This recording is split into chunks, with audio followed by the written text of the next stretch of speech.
தஞ்சை பெரிய கோவிலோட கட்டிட ரகசியம், எகிப்தில் இருக்க பிரமிடோட ரகசியங்கள், கேரளாவில் இருக்க அனந்த பத்மநாப சுவாமியோட அந்த பாதாள அறை பற்றின ரகசியங்கள், ஆவுடையார் கோயில் போனோம்னா சுண்டு விரல் அளவு சிற்பங்கள், சிலைகள், இதை இல்லாமல் எல்லோரா, அஜந்தா, இந்த மாதிரி கேவார்ட்ஸ், இந்த மாதிரி ஏகப்பட்ட மர்மங்கள் அப்படின்னு சொல்ல முடியாது. அந்த காலத்தில் ஒரு 1000-1500 வருடங்களுக்கு முன்னாடி நம்ம முன்னோர்கள் ஏற்படுத்தின அமைப்புகளை நம்மளால இவ்வளோ டெக்னாலஜி இருந்தும் இன்னைய காலகட்டத்தில் கூட புரிஞ்சுக்க முடியல. அந்த விதத்தில் இன்னைக்கு நம்ம எதை பற்றி பார்க்க போகிறோம் அப்படின்னா, ஒடிசா மாநிலத்தில் இருக்க நரசிம்ம தேவரால் 1250 வருடங்கள், கிட்டத்தட்ட ஒரு 800 வருடங்களுக்கு முன்னாடி கட்டப்பட்ட ஒரு கோவிலை பற்றி தான் பார்க்க போகிறோம். கோவில் அப்படின்னா மற்றபடி பெரிய கோபுரங்கள் இந்த மாதிரி காமன் தானே, இதில் என்ன ஸ்பெஷல் இருக்குது அப்படின்னு நீங்கள் நினச்சிங்கன்னா அது ரொம்பவே தவறான செயல்.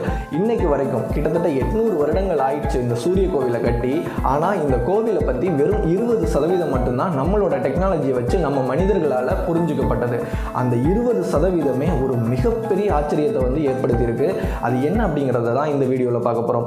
ஆரம்பத்தில் இந்த வீடியோக்குள்ளே போகிறதுக்கு முன்னாடி இந்த கோவிலை பற்றி சொல்லணும் அப்படின்னா, இந்த கோவில் ஒரு குதிரை வண்டியில் மேலே அமைந்திருக்க மாதிரி இருக்குமா.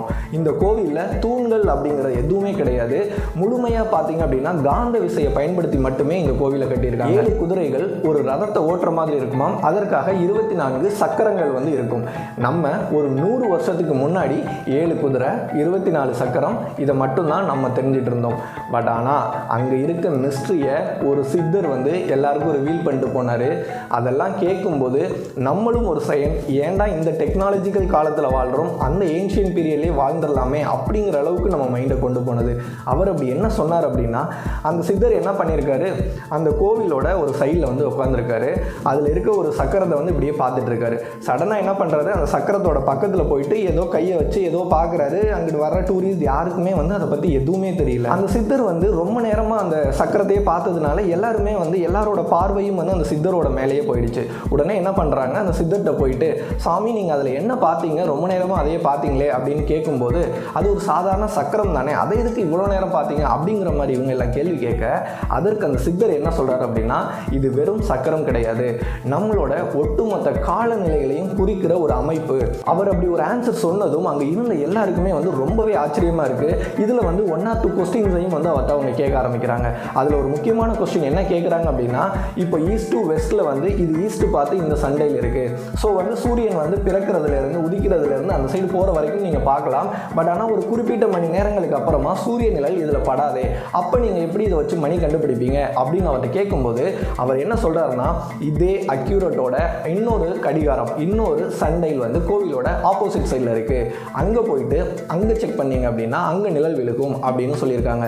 இதை கேட்ட உடனே அங்கே இருந்த எல்லாருக்குமே ரொம்பவே ஆச்சரியம்.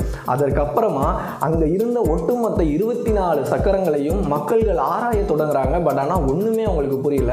இதில் இன்னொரு முக்கியமான விஷயம் என்ன அப்படின்னா, அந்த சண்டையில் பற்றி இன்னமும் ஒரு தெளிவான ஒரு விளக்கம் கொடுத்தார் அவர். அது என்ன அப்படின்னு பார்த்தீங்க அப்படின்னா, அந்த ஒரு சக்கரத்தில் உள்ள இடையில பார்த்தோம் அப்படின்னா 8 பார்ட்டாக பிரிச்சிருக்காங்க. அதாவது 8 பெரிய ஸ்போக் இருக்குது. அதாவது நம்மளோட கால நேரம் 24 மணி நேரங்கள். அந்த 24 மணி நேரங்களை 3 மணி நேரங்களாக பிரிக்கிறதுக்காக தான் அந்த 8 ஸ்போக்ஸும் இருக்குது அப்படின்னு சொன்னார். அது மட்டும் இல்லாமல் 2 பெரிய ஸ்போக்ஸ்க்கு நடுவில் பார்த்தீங்கன்னா ஒரு சின்ன ஸ்போக் இருக்கும். அது எதற்காக அப்படின்னா, இப்போ 2 பெரிய ஸ்போக்குக்கு இடைப்பட்ட கால நேரம் பார்த்தோம் அப்படின்னா 3 மணி நேரங்கள். ஸோ அந்த சின்ன ஸ்போக்ஸ் அப்படிங்கிறது 1.5, அதாவது 90 நிமிடங்கள் 90 நிமிடங்களாக 2ஆக பிரிக்குது அப்படின்னு சொல்லியிருக்காரு. அது மட்டும் இல்லாமல் ஒரு சின்ன ஸ்போக்குக்கும் ஒரு பெரிய ஸ்போக்குக்கும் இடையில் பார்த்தீங்கன்னா 30 மணிகள் இருக்குமா. அதில் ஒவ்வொரு மணிகளும் 3 நிமிடம் அப்படின்னு சொல்கிறாரு. ஸோ இதுலேருந்து அவர் என்ன சொல்ல வர்றாரு அப்படின்னா, அந்த ஒரு மணியை எடுத்துட்டு அந்த ஒரு மணியில் ஆரம்ப பகுதி 1 நிமிடம், அந்த ஆரம்பத்திலிருந்து மிடில் பகுதி வர வரைக்கும் 1 நிமிடம், அந்த மிடில் இருந்து கடைசி பகுதி போகிற வரைக்கும் 1 நிமிடம். ஸோ இந்த மாதிரி நம்ம அந்த பெரிய அந்த சண்டையிலோட மையப்பகுதியில் கை வைக்கும்போது சூரியனோட ஒளி ரொம்ப ஷார்ப்பாக ஏதாவது ஒரு இடத்துல விழுமா. அதை வச்சு அவங்க அக்யூரேட்டாக டைம் சொல்கிறாங்க. இதில் இன்னொரு விஷயம் என்ன அப்படின்னா, நம்ம இந்த காலத்தில் யூஸ் பண்ணுற கடிகாரம் எல்லாமே எங்கே கிளாக் வைஸ் அப்படின்னு சொல்லுவோம். பட் ஆனால் இங்கே இருக்க சூரிய கோவிலில் இருக்க சண்டையில் ஆன்டி கிளாக் வைஸில் தான் நம்ம டைம் பார்க்கணும் அப்படின்னு சொல்லியிருக்காரு. இப்படி சொன்னதும் பக்கத்தில் இருக்கவங்க எல்லாருக்குமே ரொம்ப ஆச்சரியம். ஸோ மேலே மேலே அவர்கிட்ட கேள்வி கேட்குறாங்க. சரி சாமி, இந்த 2 சண்டைல்ஸை வச்சு நம்ம கரெக்டாக வந்து மணி பார்க்கலாம், இது மாதிரி இன்னும் 22 இருக்கே, அதெல்லாம் வேறு எதுக்காவது யூஸ் பண்ணுறாங்களா? இப்போ பகல் டைமில் சூரியன் இருக்கும், அதை வச்சு மணி பார்த்துடலாம், பட் ஆனால் இரவு நேரங்களில் எதை வச்சு பார்க்கணும்? இந்த மாதிரி பல கேள்விகள் அவர்கிட்ட கேட்கும்போது அவர் அதற்கான ஆன்சர் எதையுமே சொல்லாமல் அங்கேருந்து போயிடுறாரு. நம்ம மக்கள் என்ன பண்ணுறாங்க, வழக்கம் போல் அந்த ஒரே சண்டையில் போய் உத்து பார்த்துட்டு இருக்காங்க. அந்த ஸ்போக்ஸு, அந்த மணிகள், அந்த சின்ன ஸ்போக்ஸு, ஆன்டி கிளாக் வைஸ், இது எல்லாத்தையும் நம்ம பார்த்தோம்னா வெறும் 30லேருந்து 40% சிற்பங்களை மட்டும்தான் அது எக்ஸ்பிளைன் பண்ணியிருக்கு. அதை இல்லாமல் பார்த்தீங்க அப்படின்னா ஏகப்பட்ட சிற்பங்கள் அதுக்குள்ளே இருக்குது. அதற்கான விடைகள் என்ன அப்படிங்கிறது 100 வருஷத்துலேருந்து, அதாவது அதுக்கு முன்னாடி ஒரு 700 வருஷமாக என்னன்னே தெரியல, ஒரு அலங்கார அமைப்பு அப்படின்னு நினச்சிட்டு இருந்தாங்க. ஒரு 100 வருஷத்துக்கு முன்னாடி ஒரு சித்தர் சொல்லவும் ஓகே இது வந்து சூரிய கடிகாரம் அப்படிங்கிற முடிவுக்கு வந்தாங்க. அந்த 100 வருஷத்துலேருந்து மீதம் இருக்க அந்த சிற்பங்களை வச்சு வேற எதுனா இருக்குமோ அப்படின்னு சொல்லிட்டு ஒவ்வொரு டைமும் ஒன்று ட்ரை பண்ணிருக்காங்க. பட் ஆனால் அது எதற்காக அந்த அமைப்புகள் இருக்குது அப்படிங்கிறத கண்டுபிடிக்க முடியல.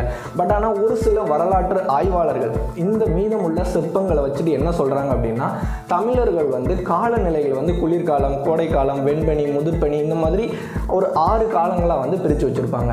ஸோ இந்த 6 காலங்களை வந்து உணர்த்துறதுக்காகத்தான் இந்த மாதிரி மற்ற சிற்பங்கள் எல்லாமே அதில் இருக்குது அப்படிங்கிற மாதிரி சொல்லியிருக்காங்க. இப்படி பல விஷயங்கள் வந்து அந்த சண்டையில் பேஸ் பண்ணி இருந்தாலும் அந்த ஒரு மணி நேர கால்குலேஷனை தவிர நம்மனால ஒரு சித்தராக இருக்கவும் அவர் சொன்னார், நார்மல் மனிதர்கள், பெரிய பெரிய ஆராய்ச்சியாளர்கள் கூட அங்கே இருக்க மீதி 40-50% எதுக்கு அப்படிங்கிறத சொல்ல முடியல.